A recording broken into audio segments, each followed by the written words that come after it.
नमस्कार दोस्तों, आज हम लोग क्लास 10th के बायोलॉजी के दूसरा चैप्टर लेकर आए हैं जिसका नाम है श्वसन। श्वसन जो होता है बोर्ड एग्जाम के लिए काफी इंपॉर्टेंट चैप्टर है। कहे कि बोर्ड एग्जाम में इससे क्वेश्चन पूछा जाता है कि श्वसन श्वसन तंत्र का सचित्र वर्णन करिए, 5 अंक में पूछा जाता है। या पूछ लिया जाता है कि व्यापीय श्वसन और अव्यापीय श्वसन में अंतर बताइए। तो आइए इस सबको हम लोग बारी बारी से देखते हैं और प्रयास करेंगे 25 से 30 मिनट में ही क्या करें, इस चैप्टर को ही खत्म कर दे। आइए देखते हैं क्या कहता है पहला टॉपिक। रेस्पिरेशन मतलब क्या होता है? रेस्पिरेशन मतलब होता है श्वसन। तो बोलेंगे श्वसन क्या है? एग्जाम में पूछता है कि श्वसन किसे कहते हैं। तो बोलेंगे श्वसन वैसा प्रक्रिया है जिसमें ग्लूकोज का विखंडन होता है और उससे ऊर्जा प्राप्त होता है। क्या होता है? बोलेंगे श्वसन वह प्रक्रिया है जिसमें ग्लूकोज का विखंडन होता है। क्या होता है? ग्लूकोज का विखंडन होता है और उससे ऊर्जा प्राप्त होता है और हमारा शरीर जो होता है क्या रहता है? संचालित रहता है। उसी क्या बोलते हैं? श्वसन बोलते हैं। क्या बोलते हैं? श्वसन। बोलेंगे वैसा प्रक्रिया जिसमें ग्लूकोज का विखंडन होता है। किसका विखंडन होता है? बोलेंगे वैसा प्रक्रिया जिसमें ग्लूकोज का विखंडन होता है और उससे ऊर्जा प्राप्त होता है। क्या प्राप्त होता है? उससे ऊर्जा प्राप्त होता है और हमारा शरीर जो होता है क्या रहता है? संचालित रहता है। उसी क्या बोलते हैं? श्वसन। श्वसन जो होता है दो प्रकार का होता है, एक होता है व्यापीय श्वसन, एक होता है अव्यापीय श्वसन। व्यापीय श्वसन किसको बोलेंगे? तो बोलेंगे वैसा श्वसन जिसमें ग्लूकोज का विखंडन ऑक्सीजन की उपस्थिति में होता है, तो उसका बोलते हैं, उसको बोलते हैं व्यापीय श्वसन। जिसमें बोलेंगे वैसा श्वसन जिसमें ग्लूकोज का विखंडन यानी ग्लूकोज का विखंडन जो होगा ऑक्सीजन की अनुपस्थिति में होता है, उसको बोलते हैं अव्यापीय श्वसन। 2 नंबर में क्वेश्चन पूछ लेते हैं कि व्यापीय श्वसन किसे कहते हैं, बताइए। तो बोलेंगे वैसा श्वसन जिसमें ग्लूकोज का विखंडन किस कहां पे होता है? ऑक्सीजन की उपस्थिति में होता है, तो उसको क्या बोलेंगे? व्यापीय श्वसन। और ऑक्सीजन की अनुपस्थिति में होगा तो उसको क्या बोलेंगे? अव्यापीय श्वसन। यदि 5 नंबर वाला पूछा जाए तब क्या लिखेंगे वहां पे, आइए देखते हैं। तो व्यापीय श्वसन क्या होता है तो देखिए, बोलेंगे वैसा श्वसन जिसमें ग्लूकोज का विखंडन ऑक्सीजन की उपस्थिति में होता है, उसे क्या बोलते हैं? व्यापीय श्वसन। यहाँ पे है ग्लूकोज। जब ग्लूकोज का विखंडन किसके उपस्थिति में होगा? ऑक्सीजन की उपस्थिति में, कार्बन डाइऑक्साइड और जल में टूट जाएगा और ऊर्जा कितना देगा? 38 एटीपी। कितना देगा? 38 एटीपी ऊर्जा प्राप्त होगा। एटीपी के फुल फॉर्म होता है एडिनोसाइन ट्राइफॉस्फेट। अब है अव्यापीय शोषण। अव्यापीय शोषण क्या होता है? तो वैसा शोषण जिसमें ग्लूकोज का विखंडन ऑक्सीजन की अनुपस्थिति में होता है। कहां पे होता है? ऑक्सीजन की अनुपस्थिति में होता है, तो उसको क्या बोलेंगे? अव्यापीय शोषण। यहाँ पे ग्लूकोज का विखंडन किसका अनुपस्थिति में होगा? ऑक्सीजन की अनुपस्थिति में। अब क्या बनेगा? कार्बन डाइऑक्साइड बनेगा, जल बनेगा, व्यापीय शोषण का है। 38 एटीपी ऊर्जा प्राप्त होगा। इसमें ग्लूकोज का विखंडन जो होता है किसके अनुपस्थिति में होगा? ऑक्सीजन की अनुपस्थिति में होगा, तो इथेनॉल का निर्माण होगा यानी C2H5OH का निर्माण होगा और 2 एटीपी का ऊर्जा का निर्माण होगा। अब एक बात बताइए, अगर पूछा जाए कि व्यापीय शोषण और अव्यापीय शोषण में अंतर बताइए, तो पहला बताएंगे व्यापीय शोषण जो होता है इसमें ग्लूकोज का विखंडन ऑक्सीजन की उपस्थिति में होगा और अव्यापीय शोषण जो है इसमें ग्लूकोज का विखंडन जो है ऑक्सीजन की अनुपस्थिति में होगा। हो गया। फिर दूसरा बोलेंगे कि इसमें जो है कार्बन डाइऑक्साइड, व्यापीय शोषण में कार्बन डाइऑक्साइड और जल का निर्माण होता है और अव्यापीय शोषण में इथेनॉल का निर्माण होता है यानी C2H5OH का निर्माण होता है। फिर बोलेंगे व्यापीय शोषण में 38 एटीपी ऊर्जा प्राप्त होता है और अव्यापीय शोषण में कितना प्राप्त होता है? तो 2 एटीपी ऊर्जा प्राप्त होता है। व्यापीय शोषण जो होता है माइटोकॉन्ड्रिया में पाया जाता है और अव्यापीय शोषण कहां पे पाया जाता है? तो अव्यापीय शोषण जीव द्रव में पाया जाता है। कहां पे पाया जाता है? जीव द्रव में पाया जाता है। अब है पौधा में श्वसन, रेस्पिरेशन इन प्लांट। पौधा में श्वसन जो होता है दिन रात होता है। कहां पे होता है? दिन रात होता है। पौधा अपने श्वसन के दौरान कार्बन डाइऑक्साइड लेता है। पौधा क्या लेता है? कार्बन डाइऑक्साइड लेता है और ऑक्सीजन छोड़ता है। पौधा जब अपना शोषण करता है तो क्या लेता है? वो कार्बन डाइऑक्साइड जो होता है क्या करता है? वो लेता है और ऑक्सीजन क्या करता है? छोड़ता है। मनुष्य क्या करता है? तो मनुष्य जो है ऑक्सीजन लेता है, कार्बन डाइऑक्साइड छोड़ता है। परंतु रात्रि के समय सूर्य की अनुपस्थिति के कारण कार्बन डाइऑक्साइड छोड़ता है। क्या छोड़ता है? कार्बन डाइऑक्साइड छोड़ता है। इसलिए रात्रि के समय हमें पेड़ के नीचे नहीं सोना चाहिए। लेकिन रात्रि के समय क्या होता है? रात्रि के समय पीपल हो गया, बरगद के पेड़ हो गया, चाहे नीम के ये सब पेड़ हो गया, इस के पास जो है हम लोगों को नहीं सोना चाहिए। क्यों नहीं सोना चाहिए? क्या है कि रात्रि के समय इसमें प्रक्रिया जो होता है उल्टा होता है। पौधा जो है ऑक्सीजन लेता है और कार्बन डाइऑक्साइड क्या करता है? कार्बन डाइऑक्साइड छोड़ता है। तो अगर कार्बन हम लोगों को क्या चीज की जरूरत है? हम लोगों को जरूरत है ऑक्सीजन की। और रात्रि में क्या होता है? रात्रि में पौधा को भी क्या जरूरत होता है? ऑक्सीजन की जरूरत होता है और कार्बन डाइऑक्साइड क्या करता है? कार्बन डाइऑक्साइड छोड़ता है। तो आदमी जो है क्या होगा? आदमी जो है अलबला के क्या हो जाएगा? मर जाएगा। इसीलिए हम लोग को पेड़ के पास नहीं सोना चाहिए। अब पौधा में श्वसन 3 प्रकार से होता है। क्या प्रकार से होता है? 3 प्रकार से होता है। पहला है पत्तियों के द्वारा होता है, दूसरा है बाष्पोत्सर्जन के द्वारा, तना में श्वसन की क्रिया के द्वारा होता है, और तीसरा है जड़ में श्वसन की क्रिया मूल रोम के द्वारा होता है। किसके द्वारा होता है? जड़ में श्वसन की क्रिया मूल रोम के द्वारा होता है। पहला किसके द्वारा होता है? पहला है पत्ता के द्वारा होता है। श्वसन किसके द्वारा होता है? पत्ता के द्वारा होता है। दूसरा जड़ के द्वारा होता है और तना के द्वारा भी होता है। अब देखते हैं पत्ता के द्वारा श्वसन कैसे होता है।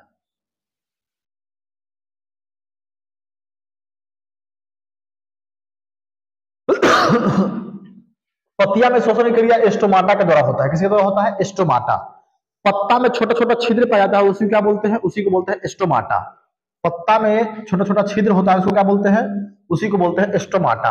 पत्तिया में छोटे छोटे असंख्य छिद्र पाए जाते हैं, उसे क्या बोलते हैं? उसे ही रंध्र बोलते हैं। इसका काम क्या है? गैसों का आदान प्रदान करना। दूसरा है बाष्पोत्सर्जन में मदद करना। 2 नंबर में पूछता है कि बाष्पोत्सर्जन किसे कहते हैं, तो बाष्पोत्सर्जन क्या है? तो बोलेंगे वह प्रक्रिया जिसमें पौधा अनावश्यक जल को वाष्प के रूप में बाहर कर देता है। किसके रूप में बाहर कर देता है? अनावश्यक। बोलेंगे वह प्रक्रिया जिसमें पौधा जो है अनावश्यक जल को कहां पे बाहर कर देता है?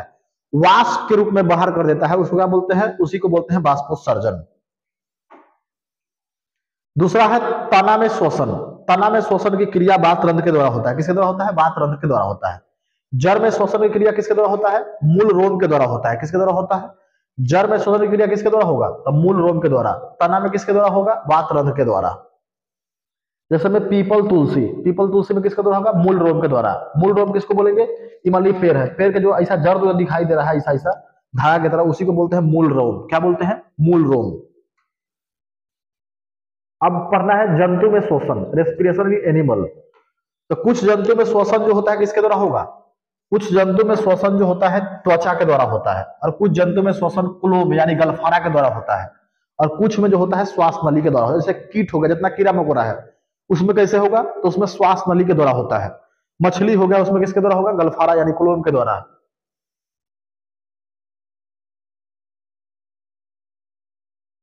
देखिए श्वसन अंग क्या होता है? तो वह अंग जिनके द्वारा ऑक्सीजन और कार्बन डाइऑक्साइड शरीर के अंदर व बाहर जाए तो उसे क्या बोलते हैं? श्वसन अंग कहते हैं। ऑक्सीजन अंदर जाए और कार्बन डाइऑक्साइड कहां पे जाए? बाहर जाए, तो उसको क्या बोलेंगे? श्वसन अंग। जैसे स्तनधारी, जितना दूध पिलाने वाला जानवर है, मैमल्स जिसको बोलते हैं, वो किससे सांस लेता है? तो वो लेता है फेफड़ा से। कीट किससे लेता है? श्वास नली से, ट्रैकिया से। किससे लेता है? ट्रैकिया से, श्वास नली से। जलीय जीव, जल में रहने वाले जानवर किससे लेता है? गिल्स, क्लोम से लेता है। मेढक यदि जमीन पर है तो किससे सांस लेगा? फेफड़ा से। मिट्टी के अंदर है तो किससे लेगा? मिट्टी के अंदर है तो त्वचा से लेगा, और पानी में है तो किससे लेगा? गलफारा से यानी क्लोम से लेगा।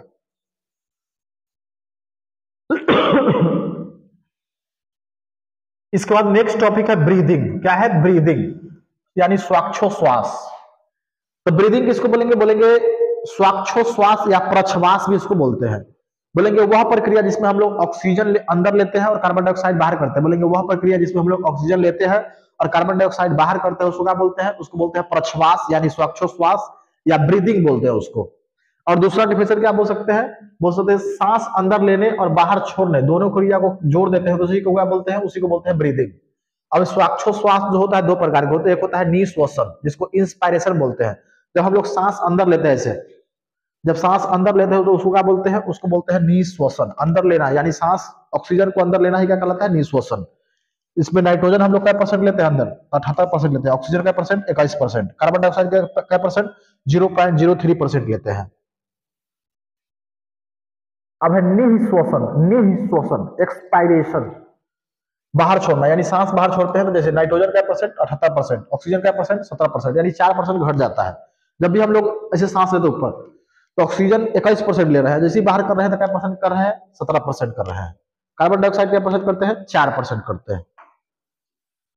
आइए श्वसन तंत्र पढ़ने से पहले हम लोग जानते हैं श्वसन मार्ग के बारे में कि श्वसन मार्ग क्या होता है। तो सांस लेते समय हवा जिस मार्ग से जाता है उसी के क्या बोलते हैं? उसे ही बोलते हैं श्वसन मार्ग। यानी सांस लेते समय हवा जिस मार्ग से होते हुए शरीर के अंदर जाता है उसी को क्या बोलते हैं? उसी को बोलते हैं श्वसन मार्ग। तो कौन कौन मार्ग से जाता है? पहले जाता है नासा छिद्र। नासा छिद्र किसको बोलेंगे? तो नाक में 2 होल पाया जाता है, 2 छिद्र पाया जाता है, उसको क्या बोलते हैं? नासा छिद्र। यहाँ पे गड्ढा के समान आकृति दिखाई देता है, उसको क्या बोलते हैं? उसको बोलते हैं नासा का पार्ट। फिर उसके अंदर होता है फैरिंग्स। क्या होता है? फैरिंग्स, जहाँ पे नासा गुहा और मुख गुहा मिलता है उसको बोलते हैं फैरिंग्स। इसके बाद गला, वॉइस जिससे आवाज निकलता है उसको बोलते हैं लैरिंग्स। क्या बोलते हैं? लैरिंग्स। इसके बाद जो पाइप की तरह संरचना दिखाई दे इसको बोलते हैं ट्रैकिया यानी श्वास नली। इसको बोलते हैं टहनी की तरह संरचना, इसको बोलते हैं ब्रोंकाई। और इसमें बहुत सारे ब्रोंकस का निर्माण करता है, जो टहनी की तरह बहुत सारा संरचना हो गया, इसको क्या बोलते हैं ब्रोंकस। पर गुच्छा के समान आकृति उसको क्या बोलते हैं एल्बोली। आइए इस सबको समझते हैं पहले। देखिए क्या होता है, तो सबसे पहले हवा जो है, सबसे पहले हवा जो है नासा छिद्र में जाता है। कहां पे जाता है? नासा छिद्र में। नासा छिद्र क्या होता है? तो नासा छिद्र में जो होता है, सबसे पहले हवा कहां पे जाता है? नासा छिद्र में जाता है। दूगो नाक में जो दूगो छेदा पाया जाता है, दूगो होल पाया जाता है, उसी को बोलते हैं नासा छिद्र। नासा छिद्र में जो होता है छोटे छोटे बाल पाए जाते हैं। बाल का काम क्या है? तो बाल का काम है धूल कण को रोकना। किसको रोकना? धूल कण को रोकना। फिर हवा कहां पे जाता है? फिर हवा जाता है नासा कपाट में। कहां पे जाता है? नासा कपाट में। नसा कपाट में चिपचिपा पदार्थ पाए जाते हैं, जिसको बोलते हैं म्यूकस। म्यूकस क्या करता है? मान लीजिए कोई धूलकण जो है बाल से भी क्रॉस कर गया, तो उसको क्या करता है? म्यूकस जो है चिपका लेता है। क्या करता है? चिपका लेता है। और आदमी जो है 3 दिन से 4 दिन के अंदर उसको क्या करता है? नाक में उंगली करके बाहर कर देता है, गंदगी के रूप में बाहर कर देता है। फिर हवा कहां पे जाता है? फिर हवा जाता है फेरिंग्स में। फेरिंग्स क्या है? तो फेरिंग्स वह स्थान है जहां पे नसा गुहा और मुख गुहा मिलता है, उसको क्या बोलते हैं? फेरिंग्स। क्या बोलते हैं उसको? फेरिंग्स बोलते हैं। वहीं पर एक दरवाजा लगा हुआ रहता है, जिसको बोलते हैं इपीग्लोटिस। यहाँ पे क्या लगा हुआ रहता है? इपीग्लोटिस। इपीग्लोटिस जो होता है ट्रैफिक पुलिस का काम करता है। किसका काम करता है? ट्रैफिक पुलिस का, यानी हवा को और खाना को भेजने का काम करता है। इसी कारण जो होता है, इपीग्लोटिस के कारण ही क्या होता है? हिचकी आता है। मान लीजिए कभी कभी हमारा दिमाग जो होता है काम करना बंद कर, जैसे मान लीजिए हम खा भी रहे हैं और कुछ सोच भी रहे हैं, चाहे कोई काम भी कर रहे हैं, कुछ दूसरा चीज सोच भी रहे हैं, तो उस समय हमारा दिमाग जो होता है कंफ्यूज हो जाता है कि हवा को भेजना है और खाना को भेजना है। तो हवा और खाना जाने का रास्ता क्या होता है? एक ही होता है। ये होता है हवा जाने का रास्ता, ये होता है खाना जाने का रास्ता। और इपिग्लोटिस जो होता है ट्रैफिक पुलिस का काम करता है, यानी गार्ड का काम करता है। जैसे हवा आया तो हवा को भेज देता है अपना रास्ता में, खाना आया तो खाना को अपने रास्ता में भेज देता है।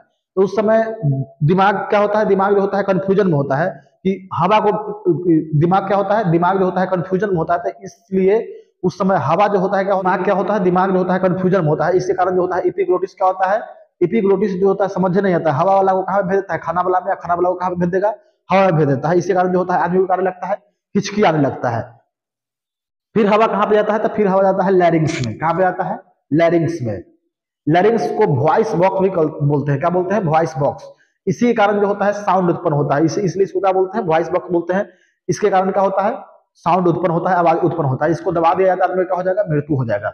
फिर हवा कहां पे आता है? हवा आता है ट्रैकिया में। श्वास नली में पाइप की तरह जो संरचना देखा जाए उसको बोलते हैं ट्रैकिया। क्या बोलते हैं? ट्रैकिया। इसमें सी आकार का आकृति लगा हुआ है, उसको बोलते हैं कार्टिलेज, जो मुलायम हड्डी से बना हुआ था, जो इसको चिपकने नहीं देता है। मान लीजिए ये जो है सहारा प्रदान करता है, नहीं तो चिपक जाता है। जैसे हम लोग सांस ऊपर टाना इसे, तो क्या होता है? चिपक जाता है, हमें सटल रह जाता है, उसको सटने को नहीं देता है। तो यही सी आकार की आकृति जो है कार्टिलेज जो है इसको चिपकने नहीं देता है। फिर ब्रोंकाई जो होता है क्या करता है? ट्रैकिया को 2 भागों में बांट देता है और अलग अलग फेफड़ा में चला जाता है। फेफड़ा जो होता है गुलाबी रंग का होता है और शंकु के आकार का होता है, आइसक्रीम की तरह होता है। और इसमें जाकर बहुत सारे ब्रोंकस का निर्माण करता है। टहनी की तरह बहुत सारा संरचना है, इसको बोलते हैं ब्रोंकस।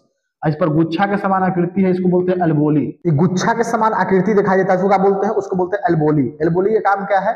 तो हवा से ऑक्सीजन को ग्रहण करना, ऑक्सीजन को ले लेगा और खून को दे देगा। किसको दे देगा? खून को दे देगा। और खून किसको दे देता है? तो खून जो है कोशिका को देता है, और कोशिका किसको देता है? माइटोकॉन्ड्रिया को देता है। इस प्रकार जो होता है श्वसन तंत्र की इस प्रक्रिया क्या होता है? संपन्न होता है, पूर्ण होता है। पहला क्या बोलेंगे? पहले नसा छिद्र में जाएगा, फिर नसा कपाट, फिर फेरिंग्स, लैरिंग्स, इसको कहां पे जाएगा? ट्रैकिया यानी श्वास नली, फिर ब्रोंकाई, ब्रोंकस, एल्बोली। एल्बोली क्या करेगा? हवा से ऑक्सीजन को लेगा, ग्रहण करेगा और किसको दे देगा? खून को दे देगा। खून यदि पर खून यहाँ पे क्या रहेगा? खून यहाँ पे खड़ा रहेगा और खून लेगा, कोशिका को दे देगा, कोशिका किसको देगा? माइटोकॉन्ड्रिया का देगा। इस प्रकार क्या होगा? प्रक्रिया जो होता है संपूर्ण होता है। और ये नीचे है डायफ्राम। नीचे क्या है? डायफ्राम। डायफ्राम जो है मांस के बना होता है। 70% सांस लेने में फैलकर और सिरों का कौन मदद करता है? तो डायफ्राम मदद करता है। कौन मदद करता है? डायफ्राम मदद करता है। यह जो होता है मांस का बना होता है। जैसे हम लोग ऊपर सांस से टन है, तो ये ऊपर धक्का दे रहा है इसे। जैसे हम लोग सांस छोड़ रहे हैं तो नीचे क्या हो रहा है? फैल रहा है, सिकुड़ रहा है, फैल रहा है, सिकुड़ रहा है।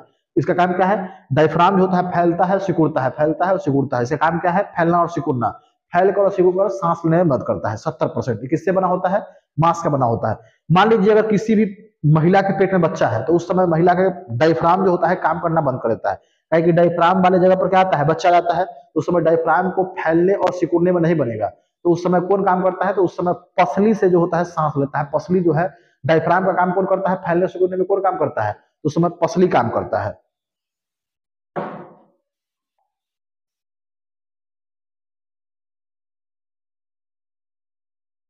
और क्वेश्चन पूछेगा कि खाना खाते समय हिचकी क्यों आता है, तब बोलेंगे भोजन और हवा दोनों एक ही रास्ता से फेरिंग्स में जाता है। फेरिंग्स में एक फाटक लगा होता है जिसे क्या बोलते हैं, इपिग्लोटिस कहते हैं। इपिग्लोटिस का काम है भोजन को भोजन नली में पहुंचाना और हवा को कहां पहुंचाना, श्वास नली में पहुंचाना, इसलिए इपिग्लोटिस को ट्रैफिक पुलिस भी कहा जाता है। चलिए इसके बाद नेक्स्ट टॉपिक है टाइडल वॉल्यूम। क्या है, टाइडल वॉल्यूम। एक बार में जितना सांस ले सकते हैं उसी को क्या बोलते हैं, उसी को बोलते हैं टाइडल वॉल्यूम। एक बार में हम लोग कितना सांस ले सकते हैं, तो एक बार में हम लोग 500 ml सांस ले सकते हैं। कितना सांस ले सकते हैं, 500 ml। तो एक बार में हम लोग जितना सांस ले सकते हैं उसी को क्या बोलते हैं, उसी को बोलते हैं टाइडल वॉल्यूम। जगा हुआ व्यक्ति जो है 1 मिनट में कितना बार सांस लेता है, तो जगा हुआ व्यक्ति जो है एक बार में 16 बार सांस लेता है। सोया हुआ व्यक्ति एक बार में कितना सांस लेता है 1 मिनट में, 1 मिनट में 12 बार सांस लेता है। तो जगा हुआ व्यक्ति ज्यादा क्यों लेता है और सोया हुआ व्यक्ति कम क्यों लेता है, तो जगा हुआ व्यक्ति जो है सांस जो होता है जल्दी जल्दी ले लेता है, और सोया हुआ व्यक्ति जो है जब सोता है तो लंबा लंबा खराटा लेता है, इसलिए 1 मिनट में कितना बार लेता है, 1 मिनट में 12 ही बार लेता है। और जगा हुआ व्यक्ति क्या बार लेता है, 16 बार लेता है। और 12 12 16 बार लेने का कारण क्या है, तो जगा हुआ व्यक्ति सोया हुआ व्यक्ति क्या करता है, लंबा लंबा खराटा लेता है, इसी कारण क्या होता है 1 मिनट में 12 बार सांस लेता है। अब है टोटल लंग कैपेसिटी। एक बार में अधिकतम सांस की मात्रा कितना है, 600 ml। हम लोग अधिकतम सांस की मात्रा कितना ले सकते हैं, 600 ml ले सकते हैं। अब ऑक्सीजन सिलेंडर क्या होता है, ऑक्सीजन सिलेंडर, तो हम लोग शुद्ध ऑक्सीजन नहीं ले सकते क्योंकि यह भारी होता है। क्या होता है, शुद्ध ऑक्सीजन जो होता है भारी होता है, जो क्या करेगा, सीधा फेफड़ा को क्या करेगा, प्रभावित करेगा। इसलिए हम लोग ऑक्सीजन के साथ दूसरे गैस मिलाकर लेना पड़ता है। कौन सा गैस लेना पड़ता है दूसरे गैस मिलाकर लेना पड़ता है। जैसे में यहाँ पे समझिए क्या है ऑक्सीजन सिलेंडर क्या होता है। देखिए हम लोग शुद्ध ऑक्सीजन नहीं ले सकते। शुद्ध ऑक्सीजन क्यों नहीं ले सकते, शुद्ध ऑक्सीजन जो होता है भारी होता है। क्या होता है, भारी होता है। तो डायरेक्ट हम लोग यदि शुद्ध ऑक्सीजन लेते हैं डायरेक्ट क्या करेगा, फेफड़ा को डैमेज कर देगा, फेफड़ा को प्रभावित कर देगा। इसलिए हम लोग ऑक्सीजन के साथ दूसरे गैस मिलाकर लेते हैं। जैसे मान लीजिए हम लोग पर्वत पे जाते हैं तो ऑक्सीजन के साथ नाइट्रोजन गैस मिलाकर ले जाते हैं। कौन सा गैस मिलाकर ले जाते हैं, नाइट्रोजन गैस मिलाकर ले जाते हैं। यानी मान लीजिए हम लोग समुद्र में जाते हैं तो ऑक्सीजन के साथ कौन सा गैस मिलाकर ले जाते हैं, नाइट्रोजन गैस मिलाकर लेते हैं। गहरा समुद्र यानी 300 फीट अंदर में जाते हैं तो ऑक्सीजन के साथ कौन सा गैस मिलाते हैं, हीलियम गैस मिलाकर ले जाते हैं। हीलियम गैस क्यों मिलाकर ले जाते हैं, हीलियम गैस जो होता है हल्का होता है, इसलिए हम लोग सांस लेने में क्या होगा, कठिनाई नहीं होगा, मुश्किल है, आसानी से हम लोग क्या कर लेंगे, सांस ले लेंगे, ऑक्सीजन ले लेंगे। इसलिए ऑक्सीजन के साथ कौन सा गैस मिलाकर लिया जाता है, हीलियम गैस मिलाकर लिया जाता है। अब है आईसीयू। आईसीयू का फुल फॉर्म क्या होता है, आईसीयू का फुल फॉर्म होता है इंटेंसिव केयर यूनिट। क्या होता है, इंटेंसिव केयर यूनिट। आईसीयू में क्या होता है, तो आईसीयू में जो होता है वैसे मरीज को शामिल किया जाता है, वैसा मरीज को भर्ती किया जाता है जिसका अंतिम क्षण हो। क्या हो, अंतिम क्षण हो, उस प्रकार के मरीज को कहां पे भर्ती किया जाता है, आईसीयू में भर्ती किया जाता है। अब आईसीयू में भी 3 प्रकार के मरीज होगा। क्या प्रकार के मरीज होगा, 3 प्रकार के मरीज होगा। एक मरीज जो होगा अपने से सांस ले लेगा, अपने से सांस ले लेगा, अपने से क्या करेगा, अपने से सांस ले लेगा। और एक मरीज जो होगा उसमें क्या होगा, उसको सांस लेने के लिए ऑक्सीजन के मास्क लगा दिया जाएगा। क्या लगा दिया जाएगा, ऑक्सीजन के मास्क लगा दिया जाएगा, तो उससे सांस ले लेगा। एक मरीज कैसा होता है जो अपना से खुद से सांस भी नहीं ले पाएगा, सांस भी नहीं ले पाता है। तो इसमें क्या प्रकार के मरीज, मतलब सीरियस मरीज में भी 3 प्रकार के मरीज। एक हुआ अपने से सांस ले लेगा, उसका यानी सांस चल रहा है, सांस अपने से ले रहा है बगैर मास्क के। एक मरीज होता है जिसको उसके मुख पे क्या किया जाता है, नाक पे उसको ऑक्सीजन के मास्क लगा दिया जाता है, जिससे वो सांस टानता है, ऑक्सीजन टानता है। और एक मरीज कैसा होता है, तो एक मरीज ऐसा एक मरीज जो होता है उसको सांस लेने में भी नहीं बनता है, उसके लिए क्या लगाया जाता है, पंप मशीन से उसके अंदर में ऑक्सीजन लगाया जाता है, पंप मशीन से उसके अंदर ऑक्सीजन डाला जाता है। तो उसमें क्या मिलाया जाता है, तो ऑक्सीजन के साथ हीलियम गैस मिलाया जाता है। कौन सा गैस मिलाया जाता है, मान लीजिए और जो मरीज पूरा भर्ती है, जो अपने से सांस टान पा रहा है, तो उसको क्या किया जाता है, उसके नाक पे क्या लगा दिया जाता है, ऑक्सीजन के मास्क लगा दिया जाता है, और उसमें हीलियम गैस मिला दिया जाता है, ताकि जो है अपने से आसानी से क्या कर ले, ऑक्सीजन को टाल ले, और उससे सांस लेने में क्या नहीं होगा, कठिनाई नहीं होगा। और जो काफी सीरियस मरीज है तो उसको डॉक्टर क्या करता है, उसको नाक में क्या करता है, उसमें उसके नाक में जो होता है पंप मशीन से क्या करेगा, उसको ऑक्सीजन के मास्क लगा देगा, पंप मशीन से उसके अंदर मशीन से क्या करेगा, उसके अंदर ऑक्सीजन में हीलियम गैस मिलाकर उसको क्या करेगा, पंप मशीन से उसके अंदर में सांस को पहुंचाएगा, ऑक्सीजन को पहुंचाएगा। धन्यवाद। अगले क्लास में हम लोग बात करेंगे परिवहन के बारे में।